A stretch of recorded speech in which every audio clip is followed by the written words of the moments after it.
Alhamdulillahi Rabbil Alamin. Nahmaduhu wa nasta'inuhu wa nastaghfiruh wa na'udzu billahi min shururi anfusina wa min sayyiati a'malina.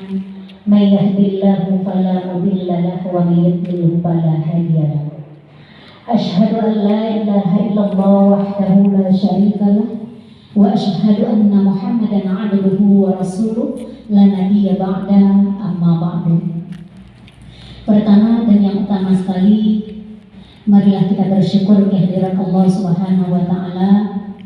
Mudah-mudahan kita senantiasa diberi keberkahan umur, keberkahan rezeki, kebahagiaan baik di dunia maupun di akhirat. Selanjutnya sholawat dan salam tak lupa kita kirimkan buat junjungan Nabi besar Muhammad sallallahu alaihi wasallam dengan melafazkan Allahumma sholli ala Muhammad wa ala ali Muhammad. Mudah-mudahan kita mendapat syafaatnya di yaumil akhir nanti.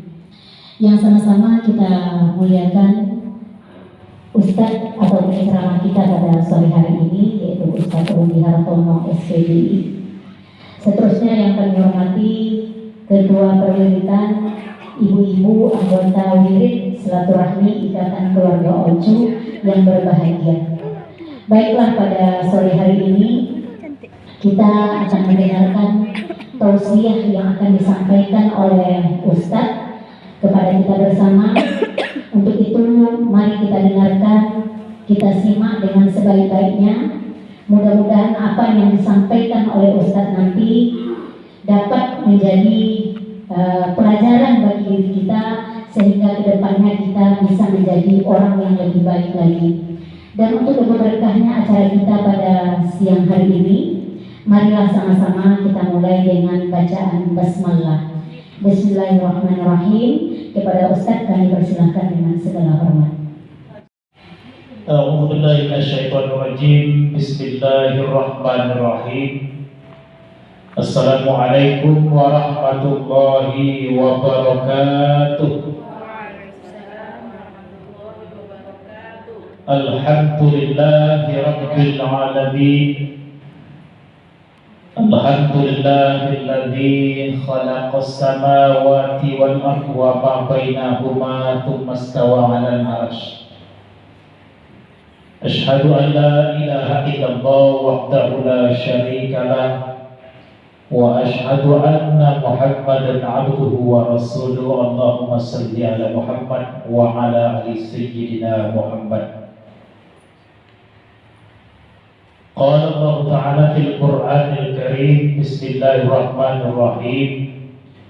Ya ayyuhalladzina amanu taqullaha wal tanzur nafsum ma qaddamat lighad wattaqullaha innallaha khabirun bima ta'malun. Shadaqallahul azim. Saya muliakan anggota perwiritan, ketua dan pengurus. Semoga kita yang hadir di kesempatan yang mulia ini dirahmati dan diberkahi oleh Allah Subhanahu wa taala. Untuk mengawali acara kita, tentu tiada bosan, mari sama-sama kita sampaikan rasa syukur kita kepada Allah Subhanahu wa taala. Alhamdulillahirabbil alamin. Kemudian selanjutnya tiada bosan, yang dengan namanya kita rindu, Nabi kita Muhammad sallallahu alaihi wasallam. Allahumma salli ala Muhammad wa ala sayyidina Muhammad. Sebuah firman Allah Subhanahu wa taala di dalam Al-Qur'an. Bismillahirrahmanirrahim. Wa laqad zara'na li jahannama katsiran minal jinni wal ins lahum qulubun la yafqahuna biha wa lahum a'yunun la yubsiruna biha wa lahum adhanun la yasma'una biha ulaika kal an'ami bal hum adall ulaika humul ghafilun. Labia tipu. Oke. Ayat. Surat itu Al-A'raf 179. Coba cek dulu kalau ada di HP. Kalau salah nanti kita cari yang lain. Jadi ibu yang saya muliakan, kata Allah Subhanahu wa taala dalam Al-Qur'an, kalau tak kowe sih itu, ada bosan non kowe lah kowe itu lah. Jadi kata Allah Subhanahu wa taala dalam Al-Qur'an, telah kami isi neraka jahanam itu terdiri daripada jin dan manusia. Pokoknya isi neraka jahanam itu bahan bakarnya dari jin dan manusia. Jangan-jangan kita termasuk di dalam. Mau Bu? Nah, mau? Tidak mau, semua kita tak mau. Cuma karena nanti kita uji seberapa betul kita tak mau. Kami jadikan isi neraka jahanam itu dari jin dan manusia disebabkan yang pertama. Yang pertama, jangan kita masuk dalam. Lahum qulubun la yafqahuna biha. Mereka punya hati, tapi hatinya tak bisa sampai mengenal kepada Allah. Hebat. Mereka punya hati, tapi hatinya tak sampai digunakan sampai mengenal kepada Allah Subhanahu wa taala. Jadi di antara kelebihan manusia itu diciptakan oleh Allah bahwa fungsi organ tubuhnya itu selain secara fungsi biologi, tetapi ternyata ada yang paling dalam lagi, yaitu fungsi spiritual, fungsi rasa. Jadi kalau kita tengok hati ini hampir mungkin seluruhnya makhluk hidup diberikan hati. Ya. Ada tak makhluk hidup yang tak ada hati? Ya kalau ada sebut, mungkin aku tak tahu. Nyamuk ada? Ada mungkin, kita tak nampak. Apa lagi? Jadi hampir sepengetahuan kita yang namanya makhluk hidup itu diberikan hati. Mungkin dia tergantung bentuk tubuhnya, entah bagaimana bentuknya, mungkin ukur-ukur yang terawang itu. Semana hati ini terobos saja nampaknya, tapi kita tak tahu. Nah, apa fungsi hati itu? Ya mungkin kepada kerbau, kepada gajah, kepada burung, kepada hewan-hewan yang lain. Di antaranya memang fungsi hati itu secara biologisnya adalah menetralisir masuknya racun-racun yang ada dalam tubuh.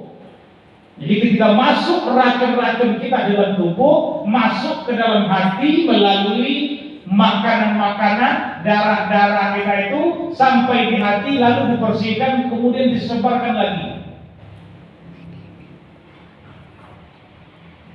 Kemudian menyebarkan protein di seluruh tubuh. Fungsi hati secara fisik juga berlaku pada hewan. Nah, ibu-ibu yang saya muliakan, ternyata manusia juga punya fungsi itu, tapi ada yang lebih lagi yang tak dimiliki oleh makhluk hidup yang lain. Ternyata selain dia berfungsi secara biologinya, susunan tubuhnya, hati tadi mempunyai sebuah tempat yang paling dalam, yang paling halus, yang tak terlihat tapi bisa dirasakan. Itulah yang disebut oleh kita sebagai hati nurani. Ya, semua kita punya itu.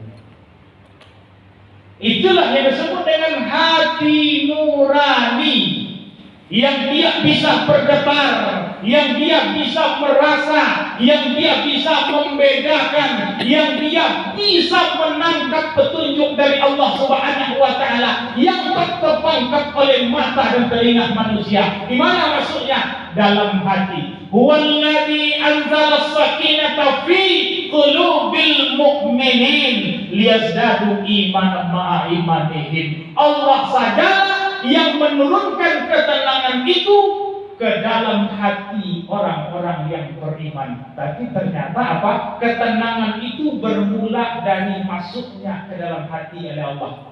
Kalau hatinya sudah tenang, barulah tenang badannya. Kalau hatinya sudah tenang, barulah tenang rumah tangganya. Kalau hatinya sudah tenang, barulah tenang lingkungan sekitarnya. Sumbernya di mana masuknya? Dalam hati dulu. Dan juga di dalam hati inilah tempat masuknya petunjuk Allah. Yo, aku serius sedikit lah. Kepo seriusnya, aku salah. Makanya kalau para ulama sufi kita, mereka menyebut suara hati adalah suara Tuhan. Nah, itu ulama-ulama sufi kita. Suara hati adalah suara Tuhan. Siapa yang mengabaikan suara hati, dia cenderung akan menyesal. Suara hati adalah suara Tuhan. Siapa yang mengabaikan suara hati, dia cenderung akan menyesal. Yang dimaksud suara Tuhan tadi, suara hati nurani. Apapun yang kita kerjakan, apapun yang kita perbuat di dalam hidup ini, hati nurani pasti akan berkata, sehingga muncul di dalam ungkapan kita, tak bisa membohongi hati kocit. Hati kocit, ambo berkata kan gitu. Ibu, hati kocit, ambo berkata, hati kocit itu hati nurani itu. Ketika kita melakukan sesuatu yang itu salah, tetapi kita abaikan, hati kita akan tetap mengatakan ini salah, ini tidak benar, ini tidak betul. Hati nurani mengatakan. Dari mana itu? Itulah suara-suara Tuhan yang masuk petunjuknya dalam hati kita. Ini salah, ini tidak benar, ini tidak betul, kata hati nurani kita. Tetapi banyak di antara kita yang berusaha membohongi suara hati nurani, walaupun itu tak bisa dibohongi. Yang perbuatan kita tetap kita lanjutkan. Lantaklah. Mau coba aja dulu. Yang perbuatan tadi sudah dibisikkan oleh hati nurani, itu tidak benar, itu tidak betul. Tetapi karena mungkin ada persoalan yang lain, kita langgar bisikan hati nurani tadi. Maka ujung-ujungnya apa yang terjadi? Kita akan menyesal. Nah, ibu-ibu yang saya muliakan, inilah fungsi hati tadi. Yang pertama apa? Untuk sampai mengenal kepada Allah. Nah, lagi-lagi kalau ada orang sufi itu apa? Untuk mengenal kepada Allah itu masuknya dalam hati. Maka Imam Al-Ghazali dalam kitabnya